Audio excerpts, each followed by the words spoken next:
Bonjour et bienvenue. Maintenant qu'on a terminé la théorie sur le mouvement rectiligne uniformément varié ou accéléré, voyons quelques exercices. Alors, on va commencer avec un exercice qui est plutôt facile, c'est le mode d'application de formule. Je vais reculer pour lire l'énoncé. Alors, qu'est-ce que l'exercice nous dit? Un automobiliste roule à une vitesse de 18 km/h le moment où il passe devant l'école. En ce moment-là, il décide d'appuyer sur l'accélérateur et il accélère à un rythme constant de 1,5 mètres par seconde au carré. À quel moment sa vitesse sera de 72 km/h? Quelle sera alors sa distance de l'école en ce moment-là? Voilà. Alors, l'exercice nous donne un changement de vitesse d'un automobiliste. Alors, un automobiliste va passer de 18 km/h à 72 km/h, à un rythme constant, d'1,5 mètre par seconde au carré. Qu'est-ce que c'est, ces rythmes constants? Ça, c'est l'accélération. Alors, on a d'un moment l'accélération, on peut calculer facilement une différence de vitesse, et alors, on a de quoi calculer le temps. Voilà, à quel moment sa vitesse sera de 72 km/h. On peut calculer facilement le temps pour avoir un tel changement de vitesse. Alors, ça c'est première étape. Deuxième étape, ça va être de calculer sa position en ce moment-là vis-à-vis de l'école. Alors, commençons à résoudre. D'abord, avant d'écrire nos formules ici avec les valeurs, etc., on constate qu'on a des valeurs qui ne sont pas au système international. Alors, même si très souvent on peut travailler avec d'autres unités, surtout quand on a une accélération en mètres par seconde au carré, on ne peut pas mélanger des mètres par seconde au carré avec des kilomètres par heure. Alors, c'est toujours plus sécurisant de convertir tout au système international. Alors, 18 km/h. Si on divise ça par 3,6 pour avoir 2 mètres par seconde, vous verrez que voilà, ça donne 5 mètres par seconde. Alors, les 5 mètres par seconde, c'est quoi? C'est la vitesse qu'il y a à l'origine. Voilà, à un temps qu'on peut considérer ici comme 0 parce qu'il n'y a aucun autre repère à propos du temps. Alors, après, qu'est-ce qu'on a? On a une vitesse plus tardive, on peut dire une vitesse finale, qui est de 72 km/h.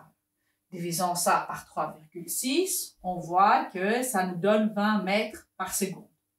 Alors, on a un delta V, on a l'accélération qui est déjà au système international. On va prendre la formule 1, on va réécrire. Alors, la vitesse finale, c'est la vitesse à l'origine plus l'accélération fois ces différences de temps. Alors, on va résoudre pour ces temps. Et ces temps, ça va être V final moins V à l'origine. Alors, ça, allant à côté, ça va changer de signe, ça va être moins. Et puis, on divise par l'accélération. Si vous n'êtes pas sûr comment tourner les formules, je vais vous prier de travailler.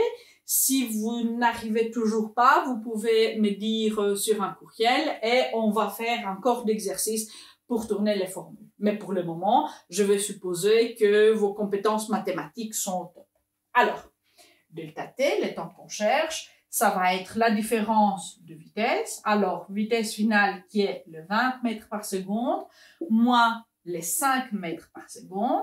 Je n'ai pas écrit les unités, je répète parce que finalement, comme on est dans le système international, je peux m'assurer que le temps qu'on va calculer va être en secondes.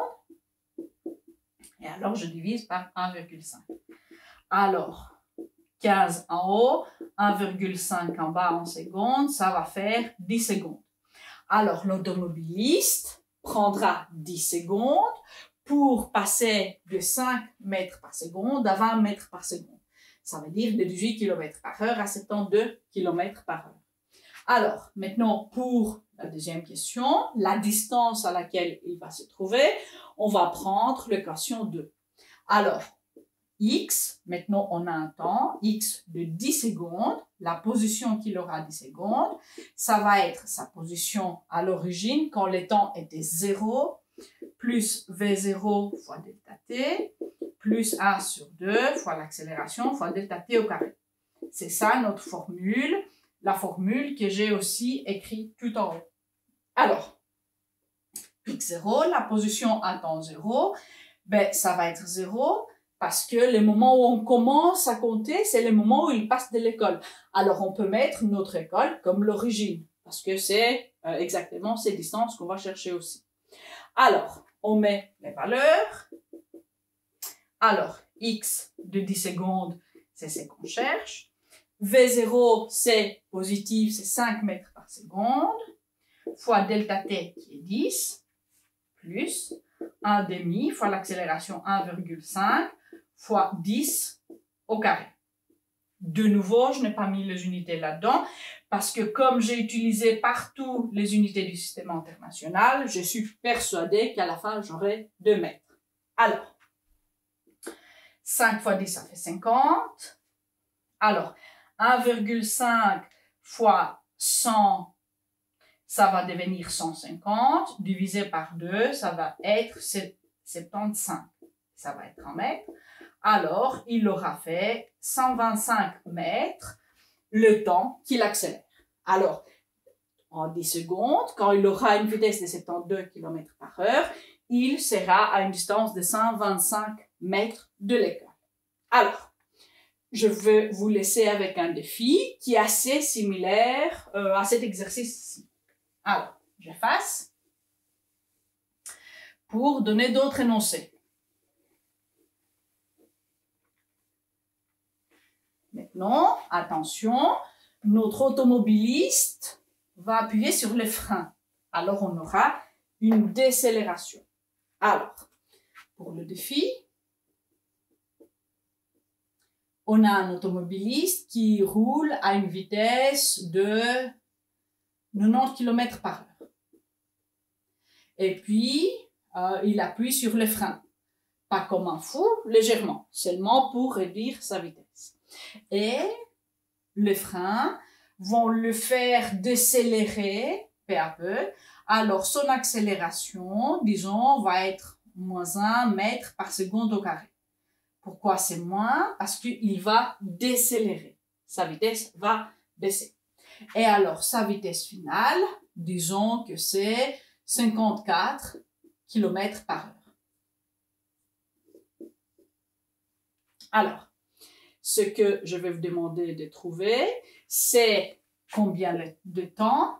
Alors, combien de temps est-ce que ça lui a fallu pour faire en fait cette décélération, et après quelle va être sa position finale si à temps 0 il se trouve à 200 mètres